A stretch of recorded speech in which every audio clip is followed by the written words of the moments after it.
अस्सलाम वालेकुम।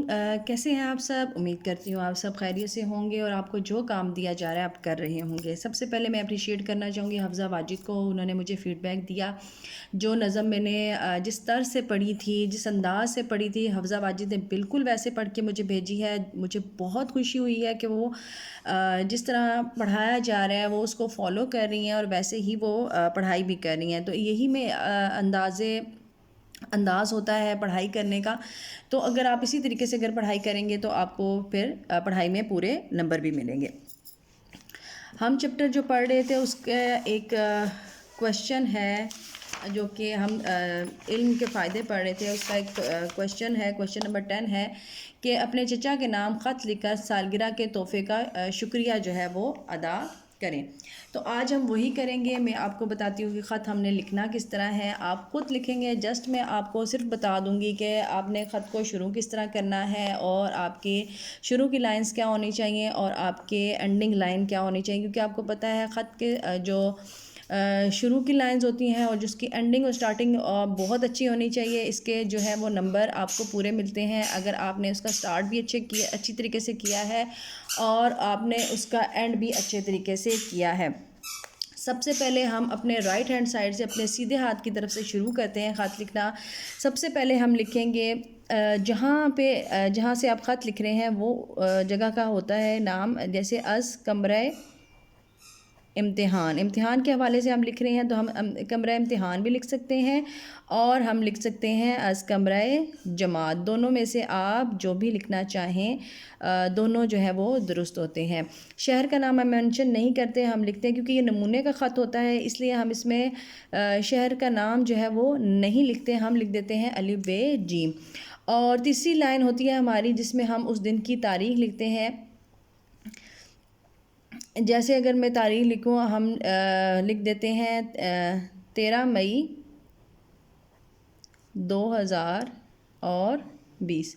इस तरह ये पहली 3 लाइनें होती हैं। पहली लाइन में आपने अज़ कमरा इम्तिहान लिखें, कमरा जमात लिखें। दूसरी लाइन में हमने शहर अलिफ बे जीम, शहर मेंशन नहीं करते क्योंकि नमूने का ख़त होता है। लेकिन अगर आप सच में किसी को हकीकत में ख़त लिख रहे हैं तो आप फिर वहाँ पे लिखेंगे कि आप किस जगह से और किस शहर से लिख रहे हैं। उसके बाद चौथी लाइन बिल्कुल आपने मिडल में शुरू करना है क्योंकि आप लिख रहे हैं चचा जान को, तो उनको मुखातिब आपने बहुत अच्छे तरीके से करना है। अलकाब इसके लिए हम कई तरह के इस्तेमाल कर सकते हैं। जैसे हम इसके लिए लक़ब जो उनको बुलाने के लिए इस्तेमाल कर सकते हैं, हम कर सकते हैं अज़ीज़, अज़जान, ये भी इस्तेमाल कर सकते हैं।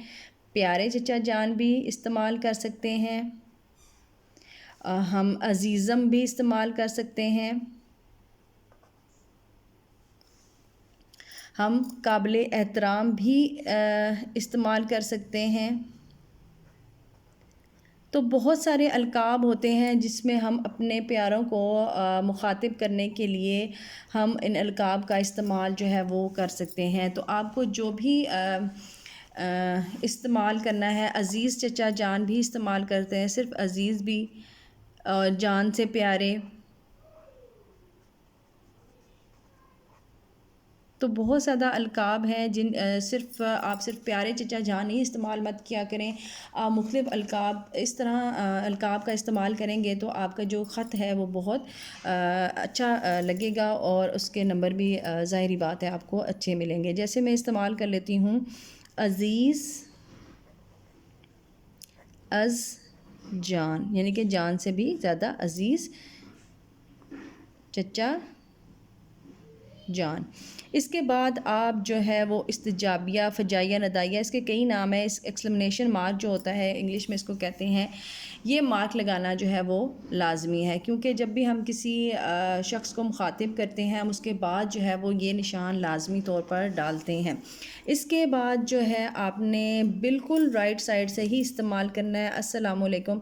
अस्सलामुअलैकुम में याद रखें कि वाव नहीं आता। अक्सर बच्चे जो हैं अस्सलामुअलैकुम लिखते वक्त जो है वो वाव लिख देते हैं मीम के बाद, जबकि अस्सलामुअलैकुम में मीम के ऊपर पेश है अलैकुम।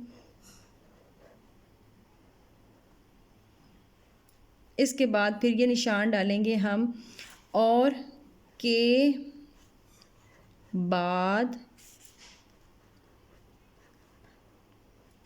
عرض ہے کہ میں خیریت سے ہوں اور آپ کی خیریت نیک مطلوب ہے۔ اس کے بعد آپ جو ہے خط کا مقصد بیان کریں گے کہ خط آپ کس وجہ سے لکھ رہے ہیں۔ جیسے آپ نے خط لکھنا ہے چچا جان نے آپ کو آپ کی سالگرہ پر تحفہ بھیجا ہے، اب وہ تحفہ کس قسم کا ہے، تحفے وہ بھی آپ اس میں لکھیں گے۔ جیسے اگر انہوں نے گھڑی تحفے میں دی ہے، آپ لکھیں گے گھڑی کا پھر مجھے کیا فائدہ ہو رہا ہے۔ اگر انہوں نے آپ کو قلم ایک تحفے میں بھیج دیا ہے تو آپ پھر لکھیں گے آپ نے جو قلم بھیجا وہ میرے لیے نہایت مفید ثابت ہو رہا ہے، اس سے میری رائٹنگ بہت اچھی ہوگی، یا مطلب آپ اس کے فوائد بھی تھوڑے سے لکھیں گے۔ اگر گھڑی جیسے میں نے مینشن کیا کہ گھڑی بھیجی ہے تو پھر آپ بتائیں گے گھڑی نے مجھے وقت کا پابند بنا دیا ہے، گھڑی پہن سے میں نے اپنے ایک ٹائم ٹیبل جو بنایا ہے اس گھڑی سے مجھے وہ بہت فائدہ دے رہی ہے۔ تو پھر آپ اینڈ میں اس کے تھوڑی سی صرف 2-3 لائنوں میں آپ جسٹ لکھیں گے کہ کیا تحفہ دیا ہے اور اس تحفے سے آپ کو کیا فائدہ حاصل ہو رہا ہے۔ اس کے بعد جو آپ نے لکھ دیا کہ آپ نے کیا تحفے میں بھیجا ہے، کیونکہ یہ آپ خود لکھیں گے کہ آپ کو کیا تحفہ ملا ہے اور اس تحفے سے آپ کو کیا فائدہ حاصل ہوا ہے۔ اس کے بعد جو ہے وہ آپ لکھیں گے، اب جیسے آپ نے ان کو لکھ دیا کیا تحفہ ملا، کیا فائدہ ہوا، اب آگے آپ نے ان کو خدا حافظ کرنا ہے۔ خدا حافظ کرنے کا بھی طریقہ ہے، سب سے پہلے آپ لکھیں گے میری طرف سے سب گھر والوں کو، چچی جان کو یا جو کزنز ہیں آپ کے ان سب کو سلام۔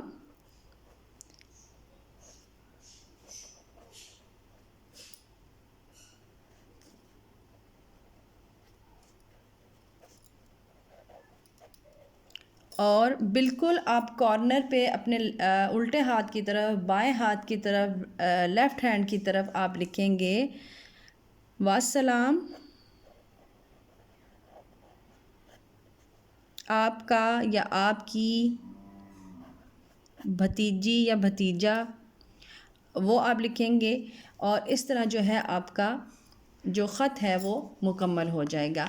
آپ نے خط لکھنا ہے، یہ آپ اپنی لوز شیٹس پر لکھیں گے، اور لوز شیٹس پر آپ نے جتنا بھی کام آپ کریں گے آپ نے اسکول میں آ کے 1 جولائی کو سبمٹ کروانا ہوگا، اور جو آپ کو چھٹیوں کا کام ملے گا وہ بھی آپ اسکول میں آ کے جمع کروائیں گے 1 جولائی کو۔ انشاءاللہ آپ لوگوں سے 15 جولائی کے بعد ضرور ملاقات ہو جائے گی، اسکولز کھل جائیں گے، اور امید کرتی ہوں کہ یہ جو بیماری ہے یہ ختم ہو جائے اور ہماری ملاقات بہت جلد آپ سے ہو جائے۔ انشاءاللہ ہم آپ کو ویلکم کرنے کے لیے اسکول میں موجود رہیں گے۔ چھٹیاں آپ لوگوں نے ضائع نہیں کرنی، پڑھائی کرنی ہے، تمام اسباق کی دہرائی کرنی ہے، کتاب پہ جتنا بھی کام کروایا گیا ہے وہ تمام آپ نے کرنا ہے، ویڈیوز کے ذریعے ہم نے جتنا بھی کام آپ کو کرایا ہے آپ وہ تمام کام کریں گے، تاکہ جب پیپرز ہوں تو آپ کو کوئی مشکل پیش نہ ہے، آپ کے پاس وہ کام موجود ہو۔ آپ نے یہ میک شور کرنا ہے کہ آپ کا تمام کام جتنا بھی ہم نے ویڈیوز کے ذریعے کرایا ہے، جتنا بھی لوز شیٹس پر کرنے کے لیے کہا ہے، کتابوں پہ کرنے کے لیے کہا ہے، وہ تمام آپ نے کرنا ہے۔ چھٹیوں کا کام بھی جو ہم دیں گے وہ بھی آپ نے کرنا ہے، تاکہ اور پھر ان کو آپ سبمٹ بھی کرائیں گے تاکہ آپ کو اسکولز میں جب آپ آئیں تو آپ کو کوئی پریشانی نہ ہو، آپ کا تمام کام جو ہے وہ مکمل اور چیکڈ بھی ہو جائے۔ انشاءاللہ چھٹیوں کے بعد آپ سے اسکول میں ملاقات ہوگی، تب تک کے لیے اللہ حافظ۔